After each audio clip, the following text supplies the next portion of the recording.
लेकर आया हूं मैं कि अनब्रेकेबल किस खिलाड़ी की आत्मकथा है। आपको बताना है कि ये जो आत्मकथा है यह किस खिलाड़ी की है। ठीक है भाई लोगों, आपको बताना है कि अनब्रेकेबल किस खिलाड़ी की आत्मकथा है। पहला ही क्वेश्चन है आपके लिए कि अनब्रेकेबल किस खिलाड़ी की आत्मकथा है। पहला ऑप्शन है आपके पास सचिन तेंदुलकर, दूसरा राहुल द्रविड़, तीसरा सौरभ गांगुली और चौथा मैरी कॉम। तो फटाफट कमेंट करके बताइएगा कि भाई ये अनब्रेकेबल स्टोरी है या किस खिलाड़ी की आत्मकथा है। हाँ, तो अजय गिरी ने बताया डी ऑप्शन भाई। ठीक है डी ऑप्शन मैरी कॉम। और भी बताइएगा भाई फटाफट कि अनब्रेकेबल किस खिलाड़ी की आत्मकथा है। पहला है आपके पास सचिन तेंदुलकर, दूसरा है राहुल द्रविड़, तीसरा है सौरभ गांगुली और चौथा है आपका मैरी कॉम।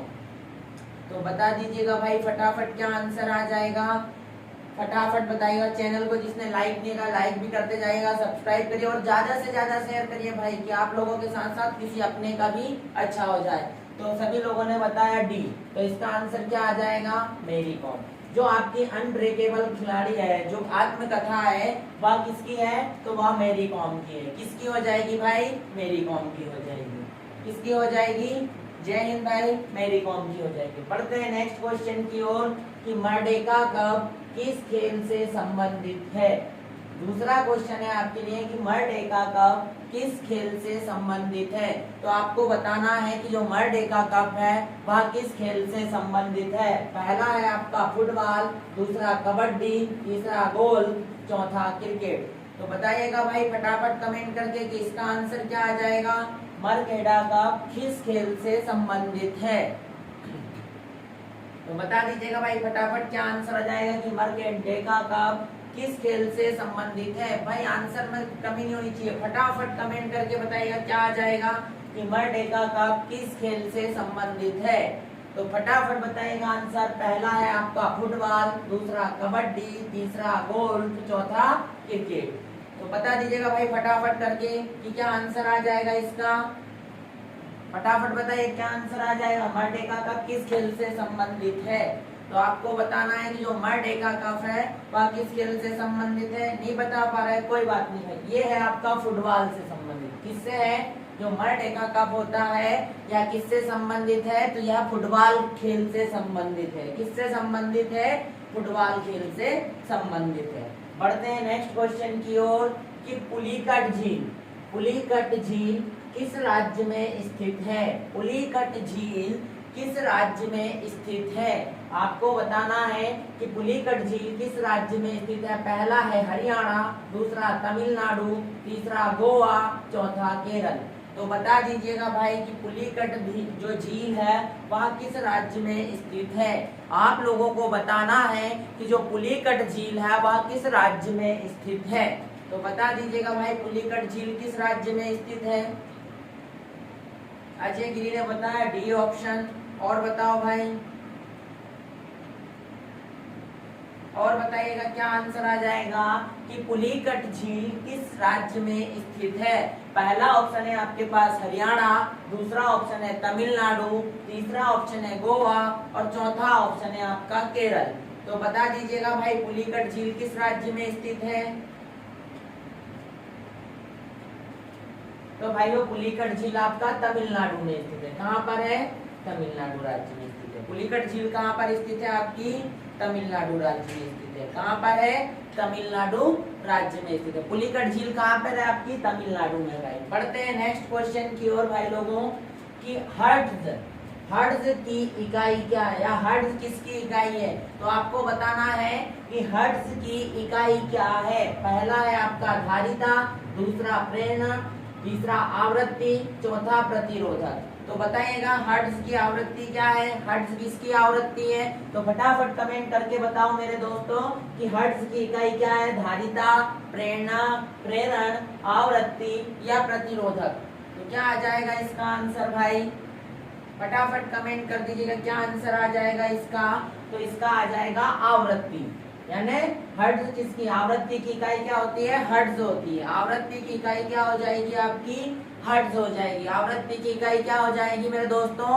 तो आवृत्ति की इकाई हो जाएगी आपकी हर्ट्ज, या हर्ट्ज किसकी इकाई है? तो आवृत्ति की। घुमा फिरा के आपसे पूछ सकता है क्वेश्चन, बिल्कुल आएगा। बहुत बढ़िया भाई, सी ऑप्शन जिसने भी बताया। पढ़ते हैं नेक्स्ट क्वेश्चन की ओर कि भारत में चाय का सबसे बड़ा उत्पादक राज्य कौन सा है? भारत में चाय उत्पादन का सबसे बड़ा राज्य कौन सा है, यानी भारत के किस राज्य में चाय का उत्पादन सबसे ज्यादा होता है? तो फटाफट कमेंट करिएगा दोस्तों कि भारत में चाय का सबसे बड़ा उत्पादक राज्य कौन सा है। पहला ऑप्शन है आपके लिए असम, दूसरा कर्नाटक, तीसरा गुजरात, चौथा झारखंड। तो बता दीजिएगा भाई, फटाफट कमेंट करके बता दीजिएगा कि भारत में चाय का सबसे बड़ा उत्पादक राज्य कौन सा हो जाएगा? तो ये हो जाएगा भाई आपका, क्या हो जाएगा? ये हो जाएगा आपका असम। यानी चाय के मामले में सबसे ज्यादा उत्पादन करने वाला राज्य भारत देश का राज्य होगा, वो कौन सा हो जाएगा? असम हो जाएगा। क्या हो जाएगा? असम हो जाएगा। नेक्स्ट पढ़ते हैं कि सत्यमेव जयते, सत्यमेव जयते कहाँ से लिया गया है? आपके लिए क्वेश्चन है कि सत्यमेव जयते कहाँ से लिया गया है? पहला ऑप्शन है आपके पास मुंडकोपनिषद से, दूसरा ऋग्वेद से, तीसरा सामवेद से, चौथा अथर्ववेद से। तो आप लोगों को बताना है दोस्तों, आप लोगों को बताना है कि सत्यमेव जयते है ये कहाँ से लिया गया है।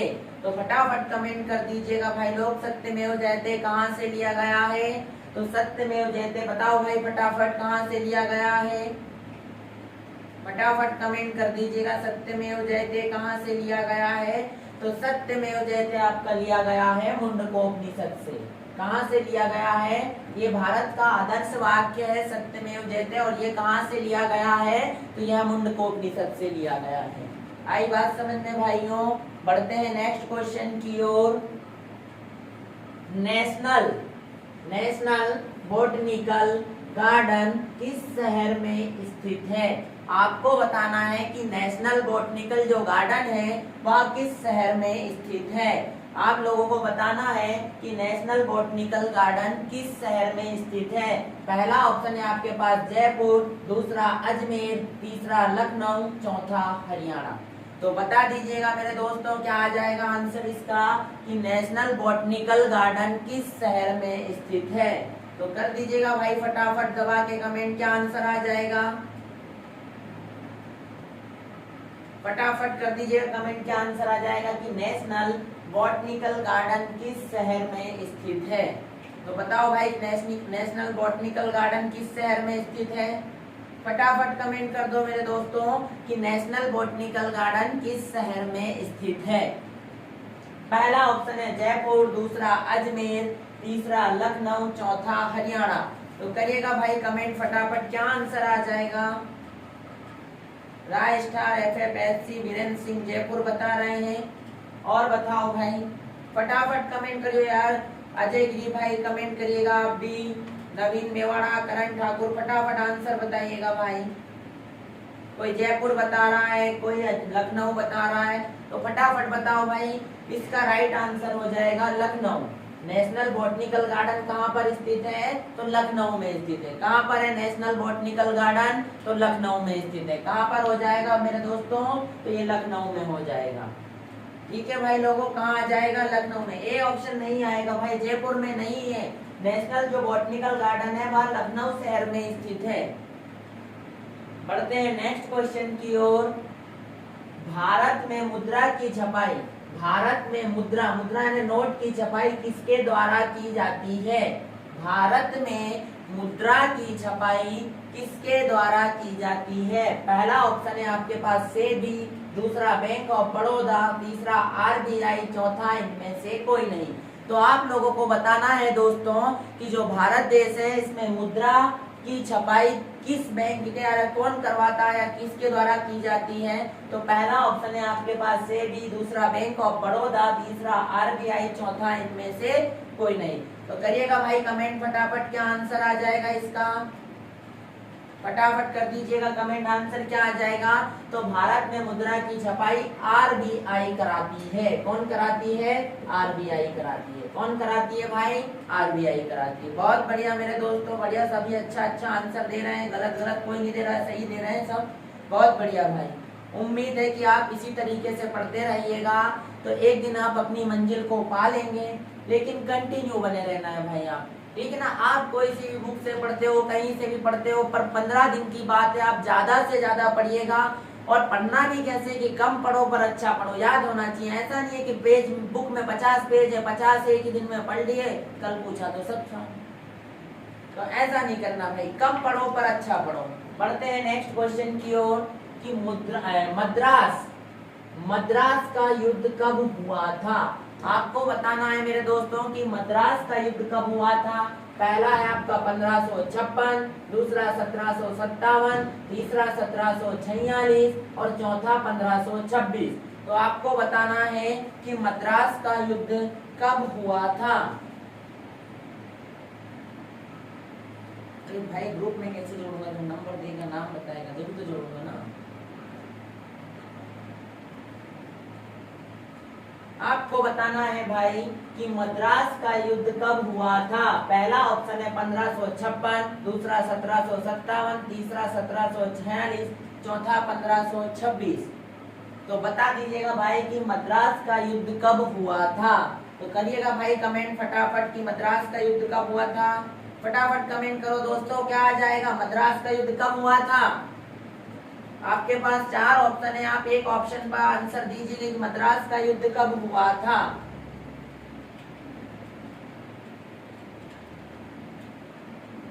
भाई नंबर नहीं है, आपका नंबर नहीं है। आपने बताया सी ऑप्शन, और भी बताइएगा भाई, कहाँ चले गए सब लोग, फटाफट बताओ कि मद्रास का युद्ध कब हुआ था। मद्रास का युद्ध बताना है आपको कि मद्रास का युद्ध कब हुआ था। तो पहला ऑप्शन है 1556, दूसरा 1757, तीसरा 1746 और चौथा है 1526, ठीक है। तो ये मद्रास का युद्ध हुआ था आपका 1746 ईस्वी में हुआ था। कब हुआ था? 1746 ईस्वी में हुआ था। कब हुआ था मेरे दोस्तों? 1746 ईस्वी में हुआ था। बढ़ते हैं नेक्स्ट क्वेश्चन की ओर। भगवान महावीर का जन्म कहाँ हुआ था। आपको बताना है भगवान महावीर का जन्म कहाँ पर हुआ था। तो फटाफट बताइएगा दोस्तों कि भगवान महावीर स्वामी का जन्म किस स्थान पर हुआ था। पहला है लुम्बिनी, दूसरा वैशाली, तीसरा कपिलवस्तु, चौथा इनमें से कोई नहीं। तो बता दीजिएगा भाई।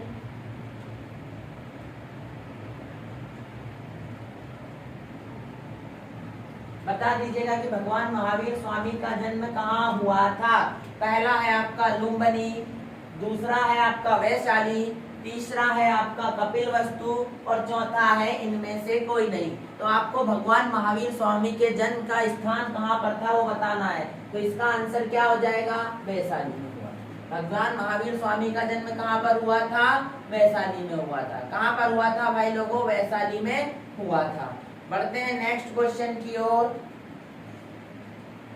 सुंदरवन, सुंदरवन किसके लिए प्रसिद्ध है। आपको बताना है कि जो सुंदरवन है वह किस लिए प्रसिद्ध है। पहला ऑप्शन है मोर के लिए, दूसरा भालू के लिए, तीसरा बाघ के लिए, चौथा हिरण के लिए।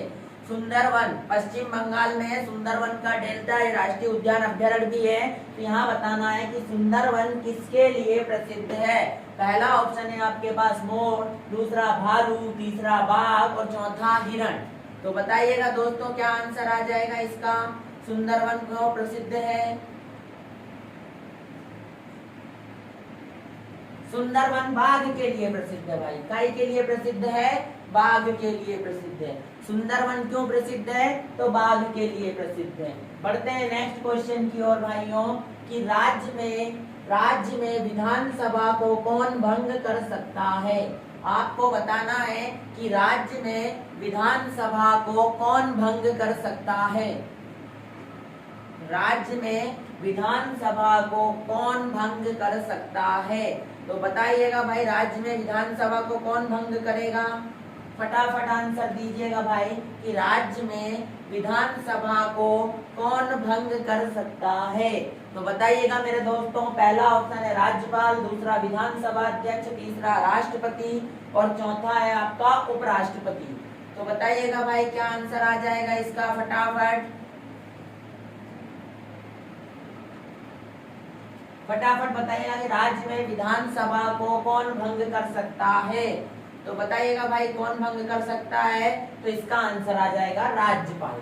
राज्य में विधानसभा को कौन भंग कर सकता है दोस्तों, तो राज्यपाल भंग कर सकता है। कौन कर सकता है, राज्यपाल भंग कर सकता है। ठीक है दोस्तों, पढ़ते हैं नेक्स्ट क्वेश्चन की ओर। संविधान कब लागू हुआ था। आपको बताना है कि संविधान था वह कब लागू किया गया था। पहला ऑप्शन है 1948, दूसरा 1950, तीसरा 1946, चौथा 1949 में। तो आपको बताना है कि संविधान कब लागू किया गया। बताइएगा दोस्तों फटाफट कमेंट करके, संविधान कब लागू किया गया। फटाफट बताइएगा दोस्तों कि संविधान कब लागू किया गया। फटाफट कमेंट करो दोस्तों, संविधान कब लागू किया गया।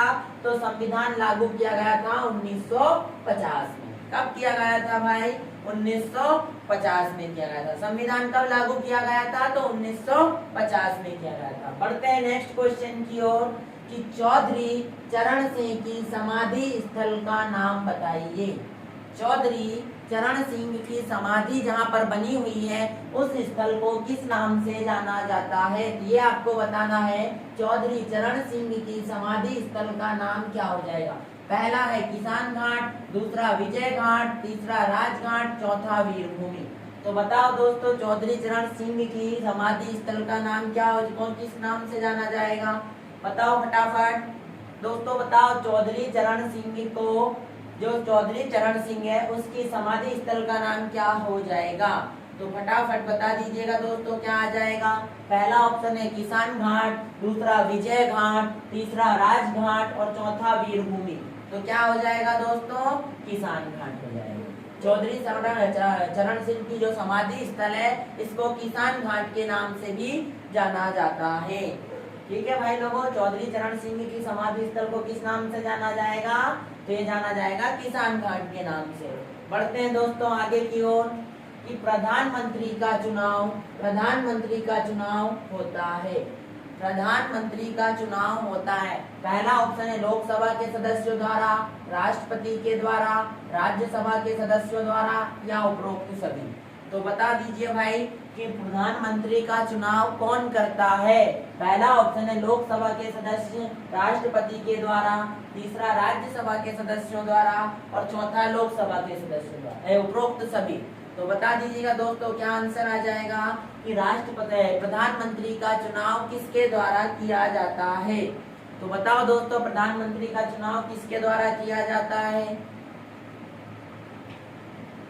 फटाफट बताइएगा प्रधानमंत्री का चुनाव किसके द्वारा किया जाता है। तो दोस्तों लोकसभा के सदस्यों के द्वारा प्रधानमंत्री का चुनाव किया जाता है। ए ऑप्शन बिल्कुल करेक्ट हो जाएगा आपका, क्या हो जाएगा, ए ऑप्शन बिल्कुल करेक्ट हो जाएगा कि प्रधानमंत्री का जो चुनाव होता है वह लोकसभा के सदस्यों के द्वारा किया जाता है। बढ़ते हैं भाइयों नेक्स्ट क्वेश्चन की ओर। निम्न में से कौन सा संक्रामक रोग है, जो संक्रमण रोग है, फैलता है वायरस के द्वारा, वो बताना है। निम्न में से कौन सा संक्रामक रोग है, पहला रेबीज, दूसरा हैजा, तीसरा टीबी, चौथा उपरोक्त सभी। तो बताइएगा भाई निम्न में से संक्रामक रोग कौन सा हो जाएगा आपका। आपको बताना है कि निम्न में से संक्रामक रोग कौन सा हो जाएगा।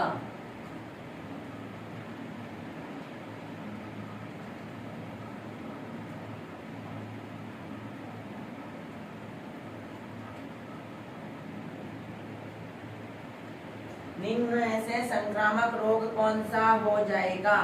आप लोगों को बताना है दोस्तों कि निम्न में से संक्रामक रोग कौन सा हो जाएगा।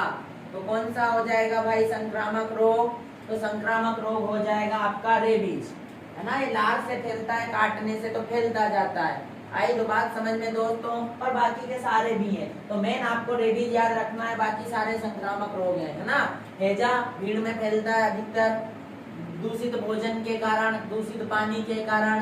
तो ये सारे क्या आ जाएंगे इसके उपरोक्त सब, ये सारे संक्रामक रोग होते हैं। आई बात समझ में, तो इसका ऑप्शन क्या हो जाएगा, उपरोक्त सभी, क्योंकि सारे हैं। रेबीज आप अधिकतर बताओगे कि संक्रामक रोग रेबीज होता है, लेकिन ये सारे संक्रामक रोग होते हैं भाई। बढ़ते हैं नेक्स्ट क्वेश्चन की ओर। सूर्य में कौन सी गैस होती है? आपको बताना है दोस्तों कि जो सूर्य होता है इसमें कौन सी गैस पाई जाती है। तो बताइएगा दोस्तों, सूर्य में कौन सी गैस पाई जाती है? फटाफट कमेंट करिएगा दोस्तों कि सूर्य में कौन सी गैस पाई जाती है। बताइएगा दोस्तों, सूर्य में कौन सी गैस पाई जाती है? पहला ऑप्शन है आपका हाइड्रोजन, दूसरा नाइट्रोजन, तीसरा ऑक्सीजन, चौथा कार्बन। तो बता दीजिएगा भाई कि सूर्य के अंदर कौन सी गैस पाई जाएगी। सूर्य के अंदर कौन सी गैस पाई जाएगी दोस्तों? तो सूर्य के अंदर पाया जाएगा आपका हाइड्रोजन। ठीक है भाई लोगों, हाइड्रोजन जिसने भी बताया ने ये ए ऑप्शन बताया वो बिल्कुल करेक्ट आंसर हो जाएगा। बढ़ते हैं नेक्स्ट क्वेश्चन की ओर। बहुत बढ़िया भाई, सुरेश शर्मा, डियर वर्दी, करण ठाकुर, वीरेंद्र सिंह, सभी सही बताया भाई, बहुत बढ़िया भाई। बढ़ते हैं नेक्स्ट क्वेश्चन की ओर कि विद्युत प्रतिरोध की इकाई होती है। आपको बताना है कि विद्युत प्रतिरोध की इकाई क्या हो जाएगी। विद्युत प्रतिरोध की इकाई क्या हो जाएगी? पहला है न्यूटन, दूसरा है ओम, तीसरा है कैंडेला और चौथा है वेबर। तो बताइएगा भाई कि विद्युत प्रतिरोध की इकाई क्या हो जाएगी। फटाफट बताइएगा कि विद्युत प्रतिरोध की इकाई क्या होगी। बताइएगा दोस्तों कि विद्युत प्रतिरोध की इकाई क्या हो जाएगी।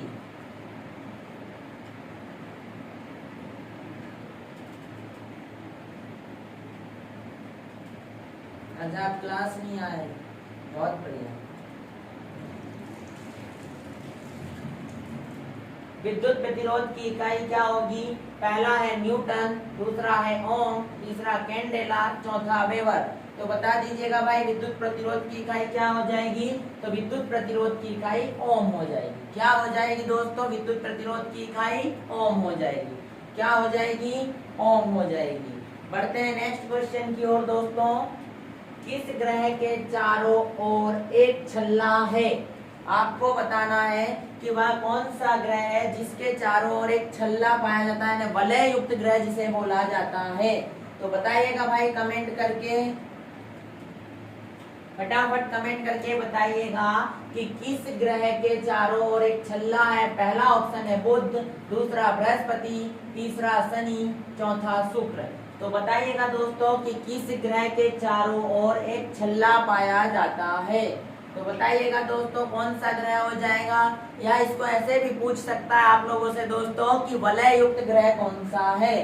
तो बताइएगा भाई फटाफट। राय स्टार एफएफ सी बता रहे हो, इंडियन आर्मी पैरा ऐसे बता रहा है सी सही। और बताओ भाई, और भी बताइएगा भाई क्या आंसर आ जाएगा आप लोगों का।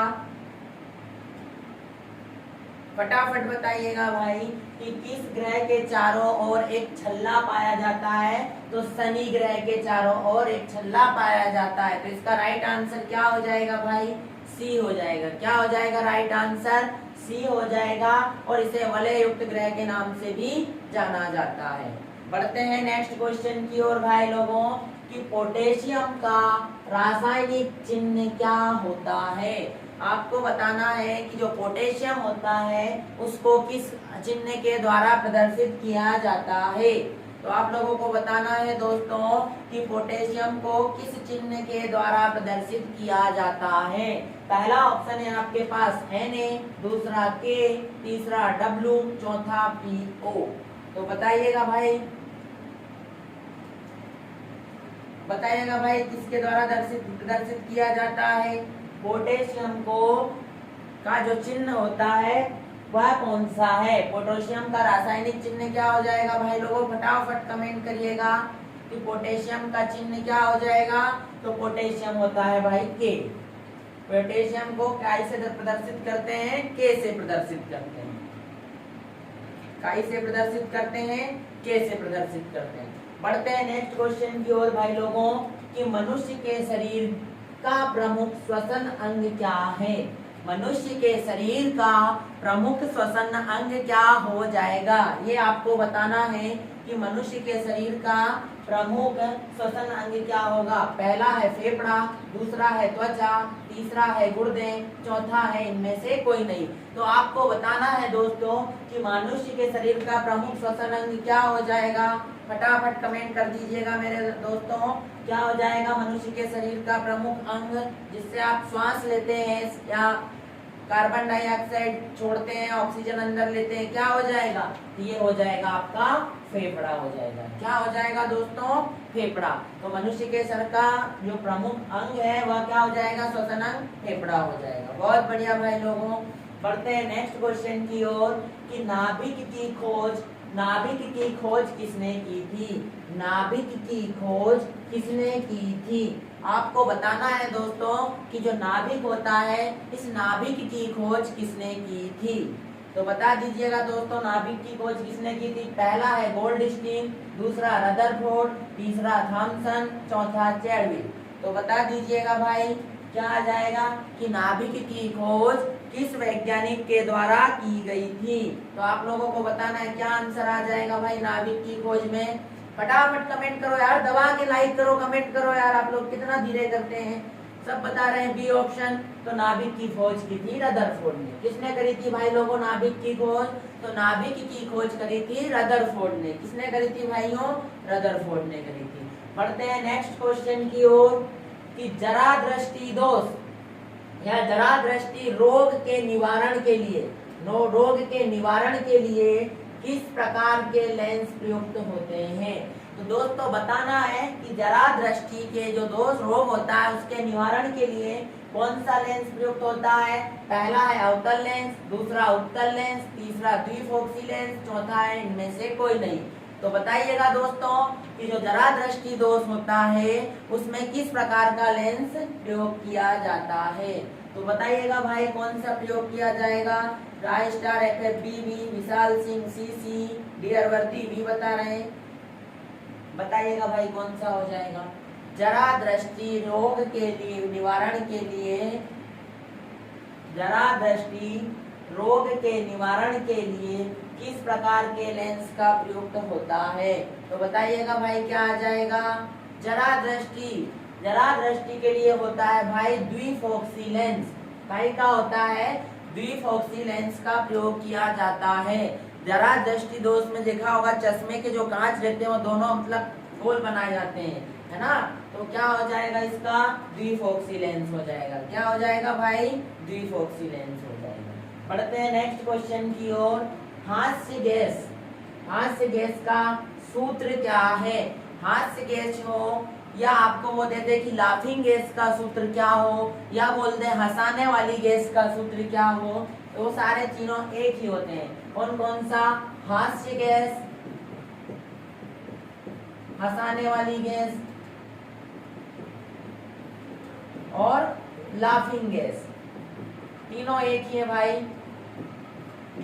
तो इसका सूत्र आपको बताना है। तो इसका सूत्र क्या हो जाएगा, ए ऑप्शन बता रहे हो क्या भाई कि हास्य गैस का रासायनिक सूत्र क्या हो जाएगा। फटाफट कमेंट करिएगा भाई कि हास्य गैस का रासायनिक सूत्र क्या हो जाएगा। तो हास्य गैस का रासायनिक सूत्र होता है N2O। इसको बोला जाता है नाइट्रस ऑक्साइड। क्या बोला जाता है, नाइट्रस ऑक्साइड। तो हंसाने वाली गैस या हास्य गैस का सूत्र क्या हो जाएगा, नाइट्रस ऑक्साइड हो जाएगा। बढ़ते हैं नेक्स्ट क्वेश्चन की ओर। पेनिसिलिन की खोज किसने की थी। आप लोगों को बताना है दोस्तों कि पेनिसिलिन की खोज किसके द्वारा की गई थी। पहला ऑप्शन है फ्लेमिंग, दूसरा लुई पास्चर, तीसरा एडवर्ड जेनर और चौथा है रॉबर्ट हुक। तो बताइएगा दोस्तों कि पेनिसिलिन की खोज किसके द्वारा की गई थी। बताइएगा पेनिसिलिन की खोज किसके द्वारा की गई थी। तो बताइएगा दोस्तों पेनिसिलिन की खोज किसके द्वारा की गई थी। फटाफट बताइएगा। पहला है फ्लेमिंग, दूसरा है लुई पास्चर, तीसरा है एडवर्ड जेनर और चौथा है रॉबर्ट। तो बताओ भाई किसके द्वारा की गई थी?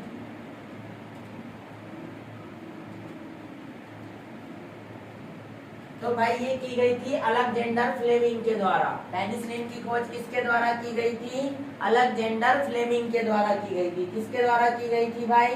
अलेक्जेंडर फ्लेमिंग के द्वारा की गई थी। पेनिसिलिन की खोज किसने की थी? अलेक्जेंडर फ्लेमिंग ने की थी। पढ़ते हैं नेक्स्ट क्वेश्चन की ओर दोस्तों। सौर ऊर्जा का सबसे छोटा ग्रह कौन सा है? सौर ऊर्जा का सबसे छोटा ग्रह कौन सा है? तो बताइएगा भाई कौन सा हो जाएगा? पहला ऑप्शन है बृहस्पति, दूसरा बुध, तीसरा पृथ्वी, चौथा इनमें से कोई नहीं। तो आपको बताना है दोस्तों कि सौर ऊर्जा का सबसे छोटा ग्रह कौन सा है। सौर ऊर्जा का सबसे छोटा, ये सौर ऊर्जा मतलब भाई घुमा के दे दिया, सौर मंडल दे दिया उसने। क्या दे दिया? सौर मंडल का सबसे छोटा ग्रह कौन सा है? अब बताइएगा भाई फटाफट कि सौर मंडल का सबसे छोटा ग्रह कौन सा हो जाएगा। तो बताइए भाई दोस्तों फटाफट कि सौर मंडल का पहला है बृहस्पति, दूसरा बुध, तीसरा पृथ्वी, चौथा इनमें से कोई नहीं। बताइएगा भाई सौर मंडल का सबसे छोटा ग्रह, सौर मंडल का सबसे छोटा ग्रह बुध होता है। क्या होता है? सौर ऊर्जा का सबसे छोटा ग्रह बुध होता है। बढ़ते हैं नेक्स्ट क्वेश्चन की ओर दोस्तों कि सिल्वर नाइट्रेट का रासायनिक सूत्र क्या है? आपको बताना है कि सिल्वर नाइट्रेट का रासायनिक सूत्र क्या हो जाएगा। तो बताइएगा भाई फटाफट सिल्वर नाइट्रेट का सूत्र क्या हो जाएगा? पहला है AgNO3, दूसरा NaCl, तीसरा NaOH और चौथा है NaHCO3। तो बताओ भाइयों सिल्वर नाइट्रेट का सूत्र क्या हो जाएगा? फटाफट कमेंट करिएगा कि सिल्वर नाइट्रेट का सूत्र क्या होगा। बताए दोस्तों सिल्वर नाइट्रेट का सूत्र क्या होगा? सिल्वर नाइट्रेट का सूत्र क्या हो जाएगा? बताइएगा भाई फटाफट। पहला ऑप्शन है AgNO3, दूसरा NaCl, तीसरा NaOH, चौथा NaHCO3। तो क्या हो जाएगा दोस्तों सिल्वर नाइट्रेट का सूत्र? फटाफट बताइएगा सिल्वर नाइट्रेट का सूत्र क्या हो जाएगा दोस्तों? तो सिल्वर नाइट्रेट का सूत्र होता है AgNO3। इसको हॉर्न सिल्वर के नाम से भी जाना जाता है ना। अधिकतर सिल्वर ब्रोमाइड और एक ये हो जाएगा आपका सिल्वर नाइट्रेट। तो इनका पूछा ही जाता है क्वेश्चन। बढ़ते हैं नेक्स्ट क्वेश्चन की ओर कि चेहरे में कितनी हड्डियां होती हैं? आपको बताना है दोस्तों कि चेहरे में कितनी हड्डियां होती हैं। तो करिएगा भाई फटाफट कमेंट कि चेहरे में कितनी हड्डियां होती हैं। पहला ऑप्शन है 14, दूसरा 33, तीसरा 46, चौथा 69। तो आपको बताना है मेरे भाइयों कि चेहरे में कितनी हड्डियां होती हैं। करिएगा भाई कमेंट फटाफट चेहरे में कितनी हड्डियां होती हैं। फटाफट बताएं दोस्तों चेहरे में कितनी हड्डियां होती हैं। तो बताइएगा दोस्तों चेहरे में कितनी हड्डियां होती है। पहला ऑप्शन है 14, दूसरा 33, तीसरा 46, चौथा 69। तो कितनी हड्डियां होती है भाई फटाफट बताइएगा। तो चेहरे में होती है 14 हड्डियां। कितनी हड्डियां होती है भाई? 14 हड्डियां होती है। चेहरों में कितनी हड्डियां हो जाएगी आपकी? तो 14 हड्डियां हो जाएगी। चेहरे में कितनी हड्डियां हो जाएगी? 14 हो जाएगी। बढ़ते हैं भाई नेक्स्ट क्वेश्चन की ओर। ग्लूकोज का सूत्र कौन सा है? आपको बताना है इन 4 सूत्रों में से ग्लूकोज का कौन सा सूत्र है। ग्लूकोज का सूत्र कौन सा है? पहला है आपके पास C6H12O6, दूसरा है C2HSOH, तीसरा है CaCO3, चौथा है CaO। तो आपको बताना है दोस्तों कि निम्न में से ग्लूकोज का सूत्र कौन सा हो जाएगा। तो बताइएगा भाई फटाफट कमेंट करके कि ग्लूकोज का सूत्र कौन सा हो जाएगा। फटाफट कमेंट करिए कि ग्लूकोज का सूत्र क्या हो जाएगा। तो ग्लूकोज का सूत्र होता है भाई आपका क्या? C6H12O6। ये आपका ग्लूकोज का सूत्र हो जाएगा। क्या हो जाएगा ग्लूकोज का भाई? पहला ऑप्शन C6H12 और O6 हो जाएगा। इकाई का सूत्र होता है तो ये होता है आपके ग्लूकोज का। बढ़ते हैं नेक्स्ट क्वेश्चन की ओर। भूकंप मापने का यंत्र क्या कहलाता है? तो दोस्तों आप लोगों को बताना है कि जो भूकंप को मापने वाला यंत्र होता है उसको क्या बोला जाता है। तो बताइएगा भाई। पहला ऑप्शन है इलेक्ट्रोमीटर, दूसरा बैरोमीटर, तीसरा हाइड्रोमीटर, चौथा सीस्मोग्राफ। तो आपको बताना है दोस्तों कि भूकंप मापने वाले यंत्र को क्या कहा जाता है। तो बताइएगा मेरे भाइयों कि भूकंप मापने वाले यंत्र को क्या कहा जाएगा। बताइएगा फटाफट फटाफट बताइएगा कि भूकंप मापने वाले यंत्र को क्या कहा जाता है। करिएगा भाई कमेंट। भूकंप मापने वाले यंत्र को क्या बोला जाता है? सीस्मोग्राफ बोला जाता है। क्या बोला जाता है? भूकंप मापने वाले यंत्र को सीस्मोग्राफ बोला जाता है। बढ़ते हैं भाई नेक्स्ट क्वेश्चन की ओर, जो कि आपके गणित के सवाल हैं। गणित के सवाल हैं। पहला क्वेश्चन है 200 से 200 और 300 के बीच कौन सी संख्या है जो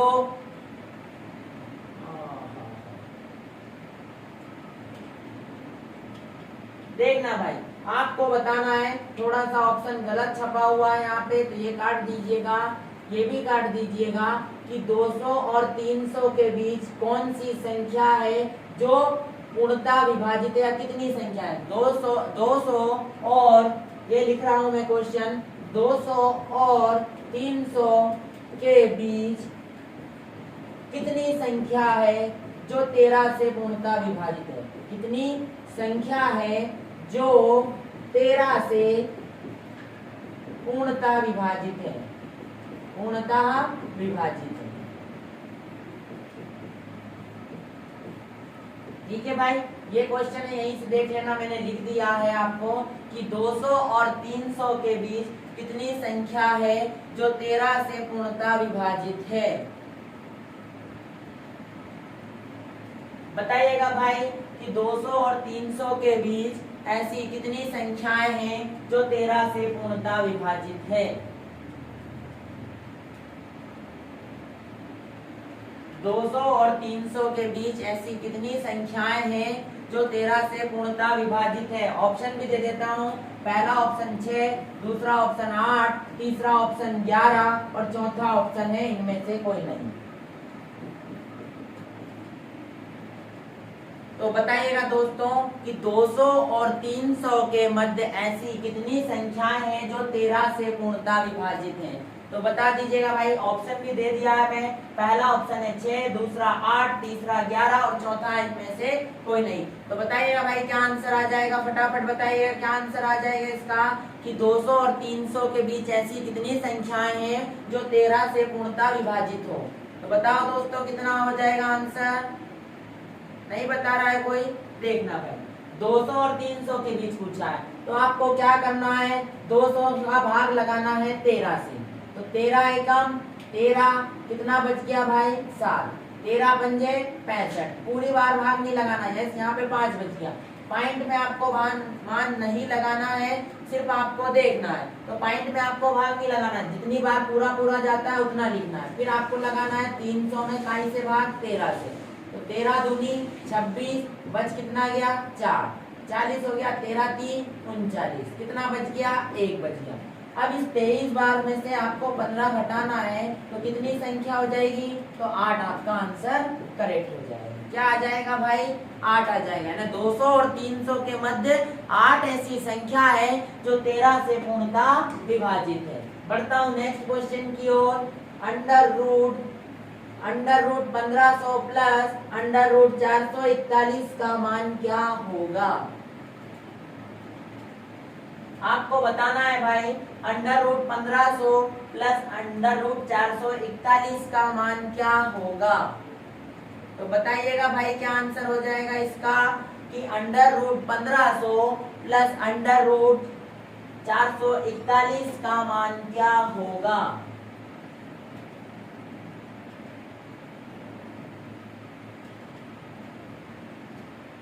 बताइएगा भाई फटाफट क्या आंसर आ जाएगा। Under root 1500 plus under root 441 का मान क्या होगा। पहला ऑप्शन है आपके पास 36, दूसरा 26, तीसरा 39, चौथा है 19। तो बताइएगा भाई कितना हो जाएगा। फटाफट बताइएगा। अंडर रूट 441 और आपका अंडर रूट 1500, तो इनका मान क्या हो जाएगा? बीच में प्लस लगा हुआ है, जोड़ना है आपको भाई।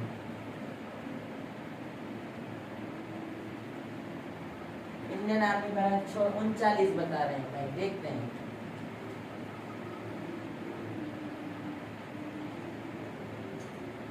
Under root 1500 plus 441। देखो भाई कैसे करना है, ये 441 किसका वर्ग होता है? 21 का होता है। कैसे? 21 इंटू 21, एक एकम एक, एक दूनी दो, दो एकम दो, दो दूनी 4, तो ये हो गया 441। यहाँ से क्या निकला अपना? 21 निकला। कितना निकला? 21। 1500 किसका वर्ग होता है भाई? 1500 का भी निकाल लेते हैं जोड़े बना के ऐसे एलसीएम करके।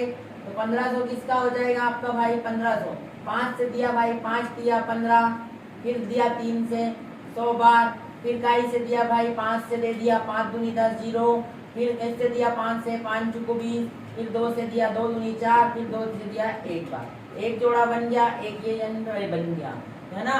तो ये किसका हो जाएगा भाई? तो आपको इसका निकालना है। तो ये कैसे निकाल सकते हैं अपन? ऐसे भी मत निकाल रहा हूँ, कुछ ऑप्शन गड़बड़ दिख रहा है, इसमें भी ऑप्शन गड़बड़ दिख रहा है। 441 का मान तो 21 हो गया, है ना। 21 और 13, यहाँ पे एक ऑप्शन और जोड़ लेना भाई। थोड़ा सा सवाल गलत छप गया भाई, कट कर लेना। ऑप्शन गलत है, सवाल तो सही होगा, शायद कुछ गड़बड़ हो रहा है, तो आप इसको छोड़ दीजिएगा, कुछ गड़बड़ है उसमें, देखेंगे। नेक्स्ट क्वेश्चन था अपना, लास्ट में देखेंगे उसको। 4000 रुपए को साधना और अलका में 5:3, यहाँ लिखा हुआ है 5:3 के अनुपात में बांटने पर साधना को कितने रुपए प्राप्त होंगे? आपको बताना है कि 4000 रुपए को साधना और अलका में 5:3 के अनुपात में बांटने पर साधना को कितने रुपए प्राप्त होंगे। पहला ऑप्शन है 27-25, दूसरा है 11-50, तीसरा है 2500, चौथा है 44-30। तो बताइएगा भाई, बताइएगा 4000 रुपए को साधना और अलका में 5:3 के अनुपात में बांटने पर साधना को कितने रुपए प्राप्त होंगे।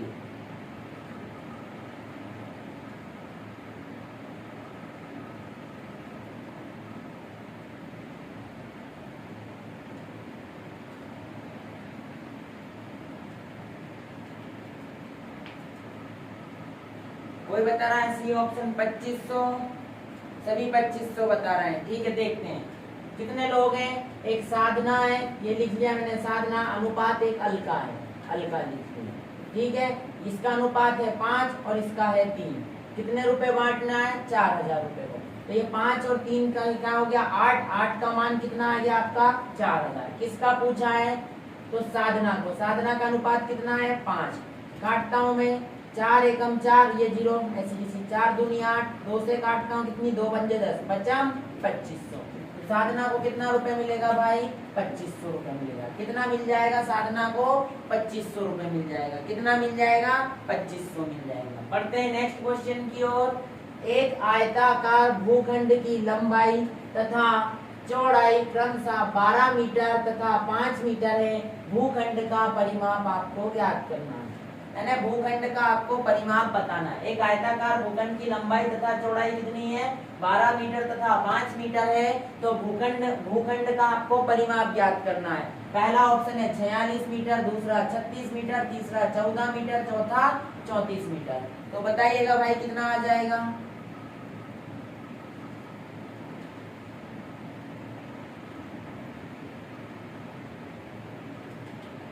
बताइएगा भाई कि एक आयताकार भूखंड की लंबाई तथा चौड़ाई क्रमशः 12 मीटर तथा 5 मीटर है। भूखंड का परिमाप ज्ञात कीजिए। बताइएगा भूखंड का परिमाप कितना आ जाएगा? करण ठाकुर ने डी ऑप्शन बताया। ठीक है भाई, और भी बताइएगा भाई फटाफट क्या ऑप्शन आ जाएगा, और बताइएगा भाई फटाफट क्या आंसर आ जाएगा।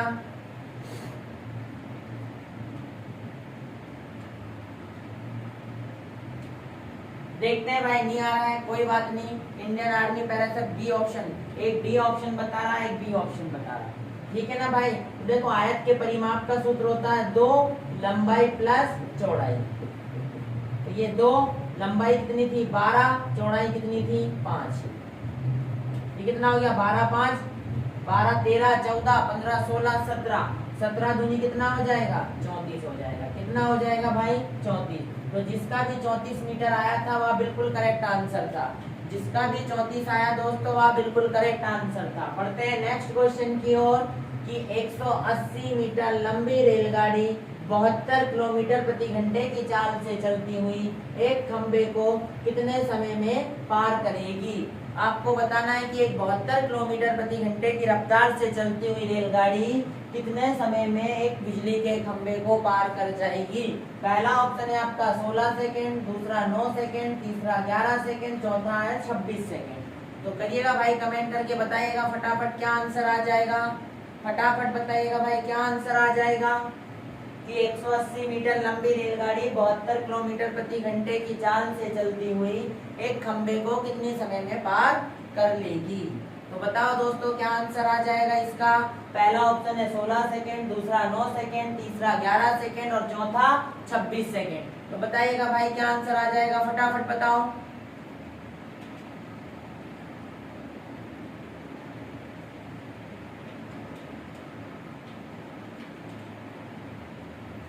करण ठाकुर ने बताया 9 बताया है, बी ऑप्शन। ठीक है देखते हैं भाई, वीरेंद्र सिंह 9 बी बता रहे हैं, देख लेते हैं भाई। ये प्लस बनाया मैंने, क्या है 180 मीटर। ये 180 कितने समय में पार करेगी, तो एक्स में करेगी। चाल कितनी है उसकी 72 इंटू 5 और ये 18। 18 एकम 18, 18 चुक 72। ठीक है भाई, 2 से काट देता हूँ, 2 से काटता हूँ तो 2 दूनी 4, 2 इनाम 18। फिर 2 से काटता हूँ, 2 एकम 2 चुको 8, 2 पंजे 10। 5 से काटता हूँ, 5 नाम 45। तो जिसका भी 9 सेकेंड आया था वह बिल्कुल करेक्ट आंसर था, है ना। जिसका भी 9 आया वह बिल्कुल करेक्ट आंसर हो जाए। पढ़ते हैं नेक्स्ट क्वेश्चन की ओर। 250 अनुपात 1000 समानुपात 5 अनुपात x बताना है आपको। तो क्या आ जाएगा भाई, बताइएगा भाई। 200 समानुपात 1000 बराबर 5 अनुपात x। तो इसमें x का मान आपको बताना है। तो क्या आ जाएगा, पहला ऑप्शन 250, दूसरा 200, तीसरा 20, चौथा 2500। बताइएगा भाई क्या आंसर आ जाएगा कि 200 अनुपात 1000 समानुपात लगाया 5 अनुपात x। तो x का मान बताइएगा।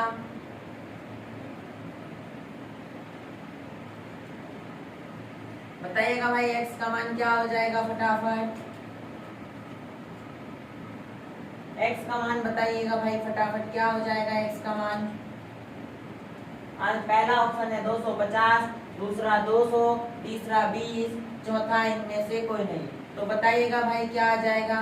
कोई वीरेंद्र सिंह ने 20 बताया है, करण ठाकुर ने बी ऑप्शन 200, कोई ए बता रहा है, कोई 200 बता रहा है। देखते हैं भाई, कुछ नहीं करना था, ये लिखा था आपका 250। तो 250 का दुगना 4 गुना कितना हो जाता है 1000 हो जाता है। तो ऐसे ही 5 का 4 गुना क्या हो जाएगा 5 चुको 20। तो इसका थोड़ा सा लॉजिक वाला क्वेश्चन था, तो इसका आंसर हो जाएगा आपका 20। क्या हो जाएगा 20। 250 ये 250 का इंटू 4 में किया तो कितना आ गया 1000। इधर ऐसे 5 का इंटू 4 में करूंगा तो 4 पंजे 20 हो जाएगा। बढ़ते हैं नेक्स्ट क्वेश्चन की ओर कि दो संख्याओं का गुणनफल 144 है। यदि संख्या का मासा 8 हो तो संख्या का लासा ज्ञात करना। पहला ऑप्शन है 18, दूसरा 21, तीसरा 25, चौथा 27। दो संख्याओं का गुणनफल 144 है। यदि संख्याओं का मासा 8 हो तो संख्याओं का लासा ज्ञात करना है। तो बता दीजिएगा भाई क्या आ जाएगा आंसर। दो संख्याओं का गुणनफल 144 है। यदि संख्याओं का मासा 8 है तो संख्याओं का लासा कितना हो जाएगा। तो बताइएगा भाई क्या आंसर आ जाएगा। पहला ऑप्शन है 18, दूसरा 21, तीसरा 25, चौथा 27। बताओ भाई फटाफट क्या आंसर आ जाएगा।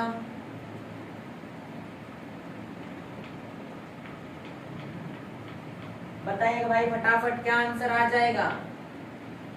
नहीं आ रहा है, देख लो। दो संख्याओं का गुणनफल यानी ये कितना दे रखा है 144 और उन संख्याओं का क्या है मासा 8 हो तो आपको क्या बताना है लासा, तो इसमें 8 से भाग लगा देता हूँ। 2 से लगाया कितनी बार, 4 बार, ये कितनी 2 साते 14, 2 दूनी 4, फिर 2 से लगाया 2 दूनी 4, ये कितना हो गया 36, फिर 2 से लगाया कितनी बार आ गया 18 बार। तो क्या आंसर आ जाएगा भाइयों इसका, तो इसका आंसर आ जाएगा भाई 18। कितना आ जाएगा दोस्तों, 18 आ जाएगा। कितना आ जाएगा 18। बढ़ते हैं नेक्स्ट क्वेश्चन की ओर कि रेडियो के मूल्य में 15% की कमी कर देने से बिक्री में 20% की वृद्धि हुई। बताइए कि कितने प्रतिशत की वृद्धि या कमी हुई। पहला ऑप्शन है आपके पास 2%, दूसरा है 3%, चौथा है 2% कम और तीसरा है चौथा है 3% कम। तो बताइएगा भाई आंसर क्या हो जाएगा कि रेडियो के मूल्य में 15% की कमी कर देने से बिक्री में 20% की वृद्धि होती है। तो बताइएगा कि कितने प्रतिशत की कमी या वृद्धि हो जाएगी। तो बताइए दोस्तों कितने प्रतिशत की कमी या वृद्धि हो जाएगी इसमें, बताइएगा भाई फटाफट कितने प्रतिशत की कमी या वृद्धि हो जाएगी।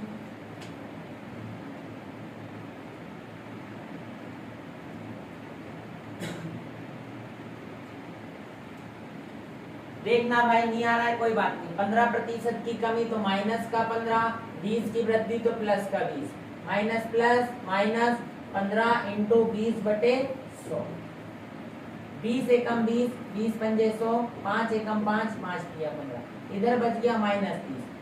प्लस के बीच में से माइनस का 15 गया तो कितना बच जाएगा, प्लस का 5, 5 में से 3 गया तो कितना बच जाएगा 2, 2% की क्या हो जाएगी, वृद्धि हो जाएगी। क्या हो जाएगी भाई, 2% की वृद्धि हो जाएगी। जिसका भी ए ऑप्शन था वह बिल्कुल करेक्ट आंसर था। जिसका भी आपका 2% वृद्धि वाला आंसर था वह बिल्कुल करेक्ट था। बढ़ते हैं नेक्स्ट क्वेश्चन की ओर कि एक वस्तु को 22,400 रुपए में बेचने से 12% का लाभ होता है तो कुल कितने रुपए का लाभ होता है। बताना है सामने वाले को कुल कितने रुपए का लाभ होता है। पहला ऑप्शन है 2400, दूसरा 3600, तीसरा 800, चौथा 2450 रुपए।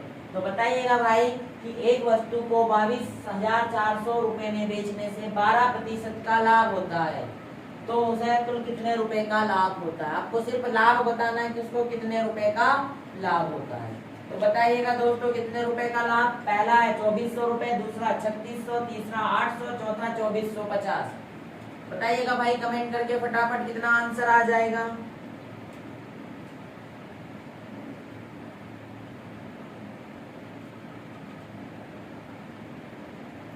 बताइएगा भाई कितना आंसर आ जाएगा। देखते हैं भाई, ये मैंने प्लस बनाया। एक वस्तु को कितना, यहाँ से मैं क्रय मूल्य निकालूंगा। पहले बेचने वाला मान यहाँ था तो 22,400 में बेच रहा था तो 12% का लाभ हो रहा था तो 112 होगा। 112 एक में 112, 112 दूनी 224, तो 200 का गुणा इसमें किया तो 20,000। 20,000 में से मैंने 22,400 घटाया, यहाँ कितना आ गया 20,000 आ गया। यहाँ मैंने 22,400 में से 20,000 घटा दिया तो कितना बच जाएगा भाई 2400 रुपए। कितना बच जाएगा, तो उसको लाभ कितने का हो जाएगा 2400 रुपए का हो जाएगा। कितने रुपए का लाभ हो जाएगा भाई, उसको 2400 रुपए का लाभ हो जाएगा। बढ़ते हैं नेक्स्ट क्वेश्चन की ओर कि 10 और 20 का एकल छूट प्रतिशत क्या होगा। आपको बताना है 10 और 20% का एकल छूट क्या हो जाएगा। आपको बताना है दोस्तों 10% और 20% की एकल छूट क्या हो जाएगी। तो बताइएगा भाई 10% और 20% की एकल छूट। पहला ऑप्शन है 28%, दूसरा 40, तीसरा 17 और चौथा 40। तो बता दीजिएगा 10 और 20 की एकल छूट क्या हो जाएगी।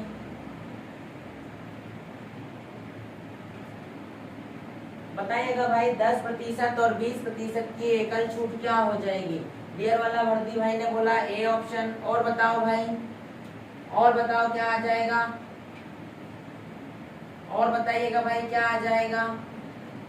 देखते हैं 10% और 20% की, ये 100 माना, 100 का 10% यानी 90/100, फिर इंटू 20% यानी छूट मतलब हानि होता है 80/100। 2 जीरो से 2 जीरो, इस जीरो से ये जीरो, इस जीरो से ये जीरो, 9 8 कितना हो गया 72। 100 में से 72 माइनस कर देंगे तो कितना आ जाएगा 28%। कितना आ जाएगा? तो जिसका भी 28% आया था वह बिल्कुल करेक्ट आंसर था। जिसका भी 28% आया था दोस्तों वह बिल्कुल करेक्ट आंसर था।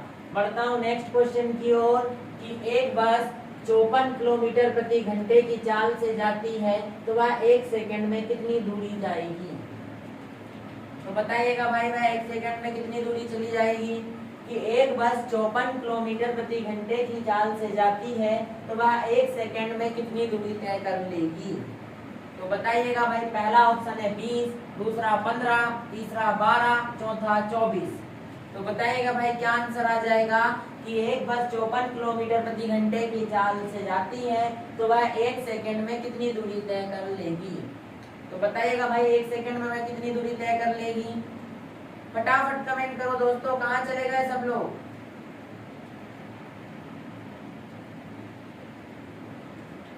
देखते हैं भाई।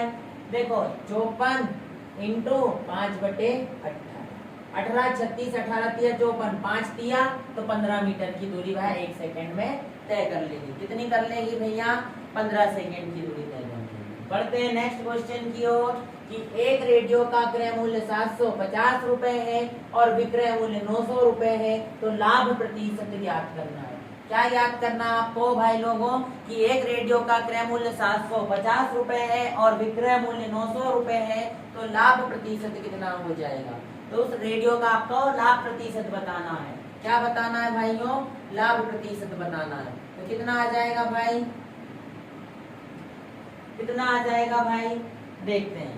एक रेडियो ये 100 का मान क्या हो जाएगा? 750। बेचा कितने में उसने? 900 में।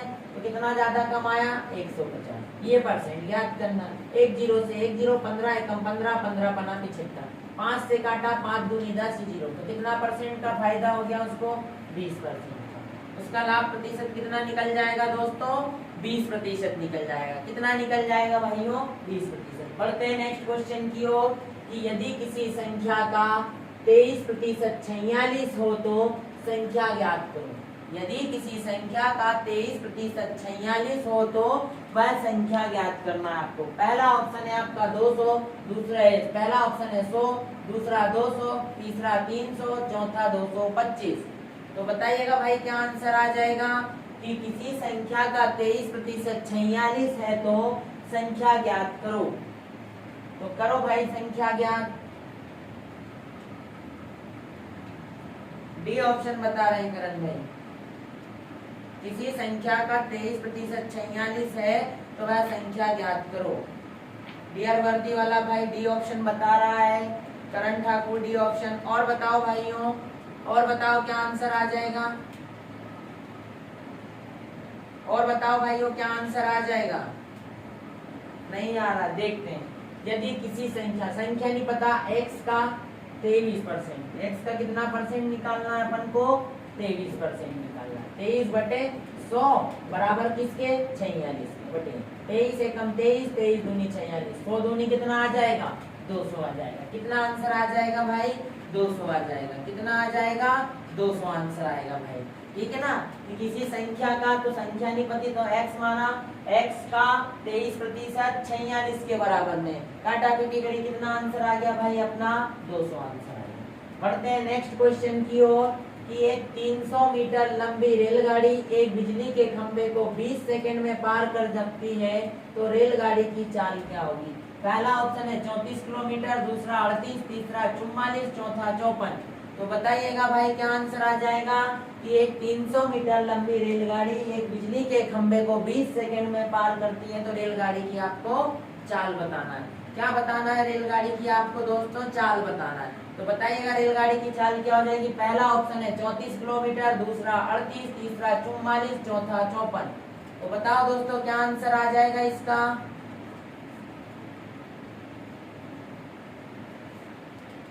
देखते हैं। ये प्लस बनाया, क्या ज्ञात करना है? चाल। तो x इंटू 5 और यहाँ पे 18 लिख दिया। 300 मीटर लंबी है, कितने समय में पार कर लिए? 20 में। 1 से 1 कट गया, 5 एकम 5, 5 छंग 30, 2 एकम 2, 2 तिया 6, 18 तिया 54। तो रेलगाड़ी की चाल कितनी निकल जाएगी? 54 किलोमीटर प्रति घंटा निकल जाएगी। कितनी निकल जाएगी दोस्तों?